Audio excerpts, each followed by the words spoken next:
Welcome into Nebraska shoot around. Ana Bellinghausen, Drake Keeler, alongside with you to chat about Nebraska women's basketball in the past 2 weeks. We had an off week last week, of course, with Thanksgiving. Now getting back on track and recapping on some college hoops. And I think it's only right that we start with the Nebraska Creighton game, of course, a big rivalry and one that Nebraska won last year at Creighton, lost at Creighton last year, but had won previously at PBA in 2021.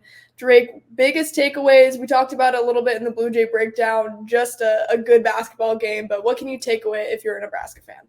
Yeah, it was a really good basketball game, a really competitive one. Obviously, that was really disappointing last year that they didn't come out in that game and be competitive. So you're happy to see that against a team, against a tournament level team for sure. And they played really well in a lot of ways. They had some defensive breakdowns and kind of struggled to keep up with Creighton's offense at times, but they never were out of the game. Darian White, just some really great shot making early. I was kind of surprised when I watched that replay. She was making all kinds of shots, and the offense was doing what it needed to do to stay in the game. Great performance kind of from the front court. Natalie Potts, Alexis Markowski, I believe, led the team in scoring. And this was all with Jazz Shelley coming off the bench for that game. She was not quite herself, shot poorly.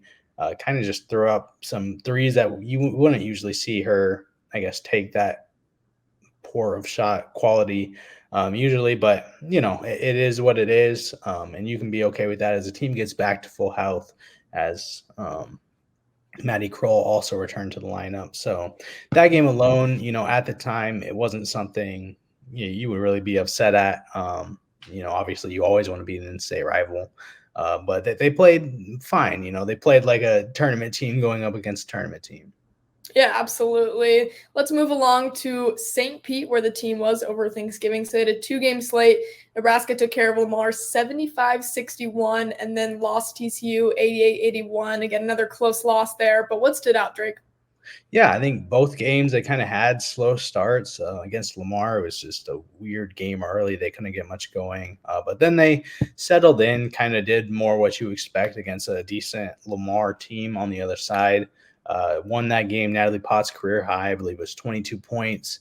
That was a really great performance from her. And they did it. They took care of business. And then against TCU, they did not. TCU felt like they dominated that first half, led by as much as 21. And that was kind of concerning to see. They did fight back a lot in that second half. That was really impressive. They got just on the offensive glass, they got out-rebounded by a lot in the first half. And then by the end of the game, it was almost even, I think. So that was really impressive. They were fighting for those second chance points. They went against Sedona Prince, the Oregon transfer, and she played really well. She was kind of the leading force for TCU, a really good TCU team, a TCU team that's probably going to make the tournament. Alexis Markowski didn't shoot it really well. Probably, I think, one of her worst shooting games of the season, but she still found ways to score. She found ways to help bring them back in the game. I didn't feel like she played poorly necessarily.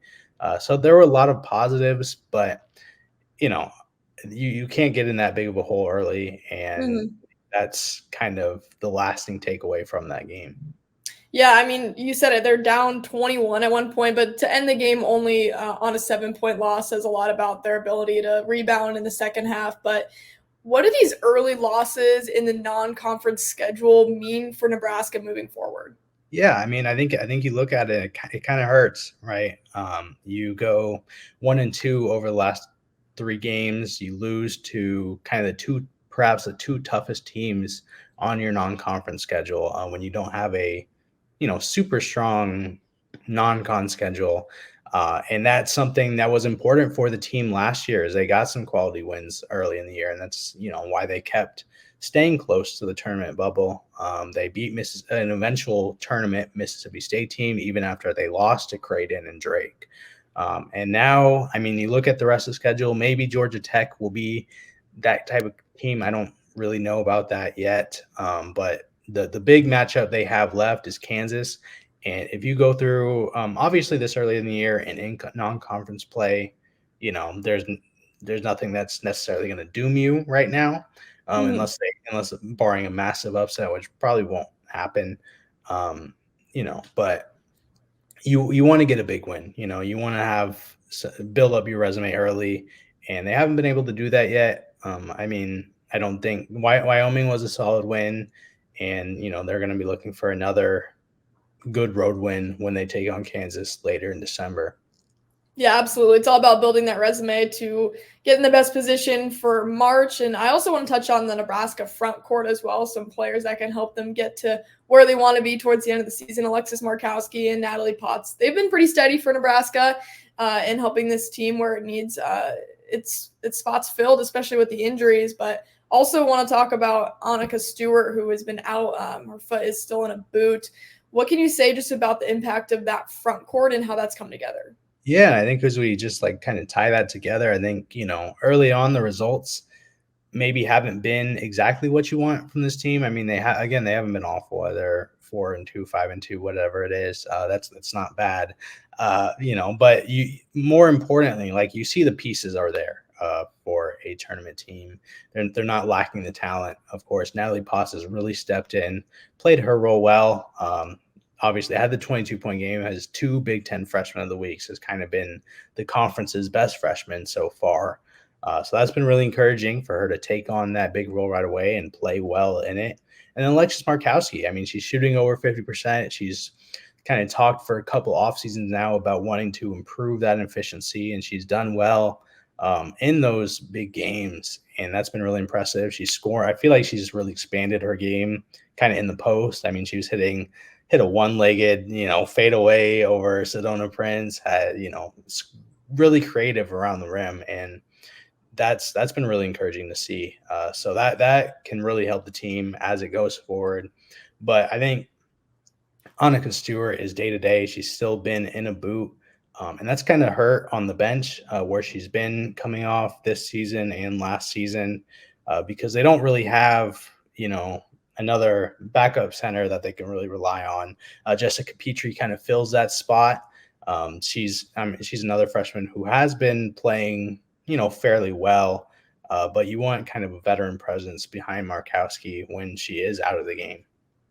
Yeah, for sure. And it's going to be those freshmen that have to step in. Another name, Logan Nisley, and then you mentioned it, Jessica Petrie.